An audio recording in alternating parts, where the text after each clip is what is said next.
Bom dia, boa tarde, boa noite. Estamos começando aqui o quarto dia da minha participação no EAD no Face. Hoje eu vou falar do que eu chamo de segundo princípio da boa apresentação, das boas práticas, né, no uso do PowerPoint como ferramenta educacional, que é o timing. Bom, vamos fazer uma comparação rápida com uma aula tradicional. Aula tradicional que não use as TIC, as tecnologias da informação e comunicação, é uma aula tradicional de lousa e giz. Muito bom. Então, como é que você faz uma aula com boa prática de lousa e giz? Você enche a lousa com a matéria toda, fala para os alunos copiarem, e aí você começa a discutir o teu assunto, digamos, com um padrão da esquerda para a direita, de cima para baixo? Obviamente que não. Isso não é uma boa prática. Você coloca o título, depois você coloca uma linha, coloca um parágrafo, discute com os seus alunos. Faz lá um desenho, discute com os seus alunos. Ou seja, você tem uma interatividade. Escreve, discute, escreve, fala e etc. PowerPoint é a mesma coisa. Né? Você não deve começar com um slide, um monte de texto, um monte de imagem, tudo ao mesmo tempo, quando você está falando só da primeira linha. Então você tem que começar linha por linha, parágrafo por parágrafo, imagem por imagem, tá? E aí ficar discutindo com a tua plateia, com o teu público, seja ele aluno ou um espectador de palestra, se você for um palestrante, etc. Então eu coloquei aqui dois botões, esse aqui de cima, que é o que você não deve fazer, e esse aqui de baixo, que é o que você deve fazer. Tá? Eu vou começar com o que você não deve fazer. Bom, eu comecei a minha aula, a minha apresentação, a minha palestra desse jeito. Comecei lá, coloquei tudo de uma vez. Título, um monte de texto, coloquei duas imagens, tudo ao mesmo tempo. Quando eu começar a falar, eu vou começar pelo título e pela primeira linha. Só que vai ter gente que vai estar aqui, tem gente que vai estar no meio do texto, tem gente que vai estar no final do texto, tem gente que vai estar olhando para mim, tem gente que vai ficar olhando para essa primeira imagem e tem gente que vai estar olhando para essa segunda imagem. Ou seja, é a mesma coisa que você encher a lousa e começar da esquerda para a direita, de cima para baixo, a falar da sua aula, a falar da sua palestra, a desenvolver a tua aula, a desenvolver a tua palestra. Ou seja, não é uma boa prática.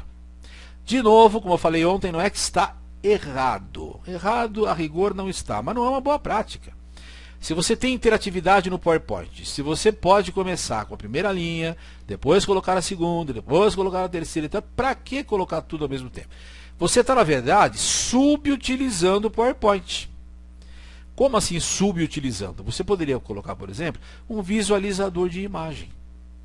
Para que usar o PowerPoint se você não vai usar as ferramentas que ele tem, né, que o tornam uma tecnologia da informação e da comunicação, que é essa coisa de aparecer linha por linha, imagem por imagem, ter primeiro texto, primeiro uma linha, depois segunda linha, depois uma imagem, depois outra imagem. Quer dizer, se você não vai usar dessa forma, essa ferramenta, por que você não usa um visualizador de imagem? Quer ver? Eu fiz até para fazer uma comparação.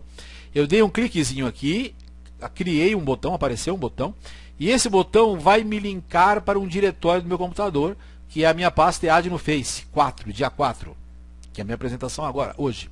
Coloquei 4 imagens aqui só para brincar, tá? Então aqui, ó, tudo JPG, né? Esse aqui é PNG, que são arquivos de imagem. Então, a hora que eu der um clique duplo aqui, o que ele vai fazer?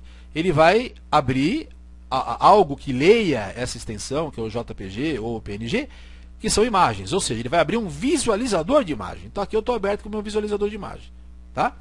Aí, o que eu vou fazer? Por exemplo, tem essa imagem aqui. E eu vou tentar aumentar essa imagem aqui para ficar com uma coisa mais parecida com o PowerPoint.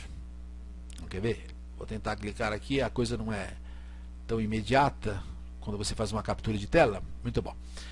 Consegui abrir o visualizador de imagem aqui. Então olha aqui, ó. Tá? Abriu de maneira meio louca, né? Meio maluco aí, mas abriu. Então vamos lá. Segundo slide, terceiro slide, quarto slide, aqui, ó, tá vendo? Eu estou passando as imagens uma depois da outra, tá? E o que eu fiz? Na verdade, eu fiz um screenshot dos meus slides no modo de edição. Como eu fiz no modo de edição do PowerPoint, apareceu esse sublinhado vermelho aqui, ó, porque eu coloquei letras, palavras assim de maneira aleatória, claro, né, para não ter um texto pré-definido. E como eu estou com o meu configurador de texto, né, o meu corretor de texto configurado, ele está acusando o erro aqui. Mas aqui é simplesmente com uma maneira informal de fazer a coisa. Então, o que eu estou querendo dizer para você? Se você não vai usar a interatividade do PowerPoint, não vai usar um texto depois do outro, você simplesmente vai passar um monte de imagens. Use isso. Aqui, ó. Você faz, pode ser no Word, em qualquer outro software, você faz um texto, coloca as imagens que você quer, transforma tudo em imagem e aí você abre um visualizador de imagem. Para que você vai usar o PowerPoint se você não vai usar as ferramentas que ele tem que o tornam diferente de um visualizador de imagem? É isso que eu quero dizer. Tá? Então, na verdade, você está usando, então vamos sair do visualizador aqui, você está usando o PowerPoint, daí eu usar o termo subutilizado, você está usando o PowerPoint como se ele fosse um visualizador de imagem. Tá? Você está usando o PowerPoint como se ele fosse um visualizador de imagem. Então, para que usar o PowerPoint, usar esse software, o PowerPoint, se você está simplesmente visualizando imagens? Use um visualizador de imagem. Tá? Vou só colocar uma perguntinha rápida que alguém me fez numa palestra que eu dei há um tempo atrás. Mas você está falando isso, mas veja, livro é desse jeito. Livro tem texto, imagem, tudo ao mesmo tempo. Então, por que está errado? Bom, qual foi a minha resposta? Bom, primeiro, não é que está errado. Segundo, livro é um tipo de mídia. A apresentação de PowerPoint é outro tipo de mídia. São mídias diferentes. Quer dizer, o livro é escrito, tem imagens, etc. Quando tem imagens, etc. Ele é pensado, ele é feito, ele é escrito para o leitor. Então, quando você escreve um livro, quando você coloca textos e imagens, etc., você está imaginando alguém que individualmente está lendo aquele livro. Então, aí você tem um tipo de abordagem. Quando você tem uma apresentação, quando você prepara uma apresentação, você está imaginando o teu público. Mas o teu público agora não é um leitor, não é uma pessoa individual que está lendo alguma coisa. Normalmente é um grupo de pessoas que vai olhar para o slide e para você. Então, obviamente que você vai escrever de uma maneira diferente. Que você vai colocar slides, você vai ter uma abordagem nos slides diferente daquela que você tem em um livro, é óbvio.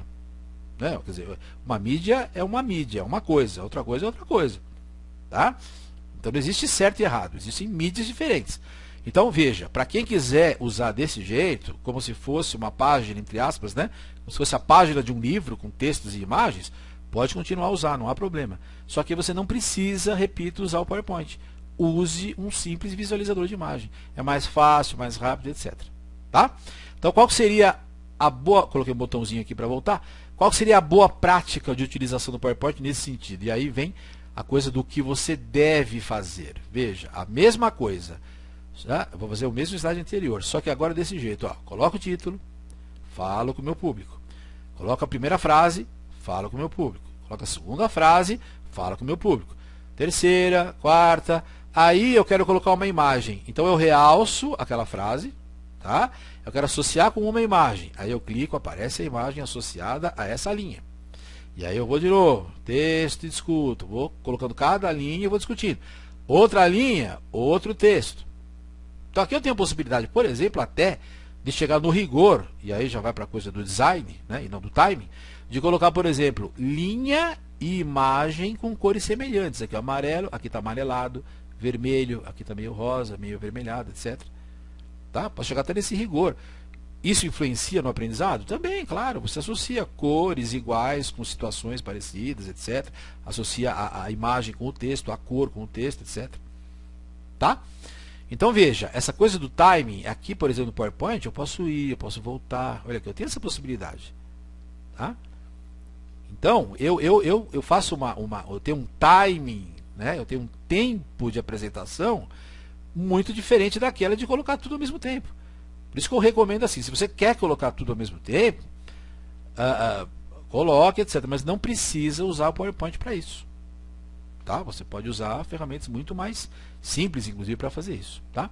Então eu recomendo essa coisa do timing, eu acho hiper importante, mesmo porque quem coloca texto e imagem tudo ao mesmo tempo, né, se fizer isso, normalmente faz para um público mais maduro, para um público que está interessado a princípio no teu assunto. Porque se você tem um público que não está interessado a princípio no teu assunto, por exemplo, vamos colocar alunos numa escola de educação básica. Você vai dar uma aula de matemática, química, física, sei lá. Né? O aluno, a princípio, não está interessado com aquilo. Então você quer engajar o aluno de alguma forma, não é? E você coloca texto e imagem tudo ao mesmo tempo, quer dizer, já é uma forma de não engajar. É nesse sentido que eu estou falando.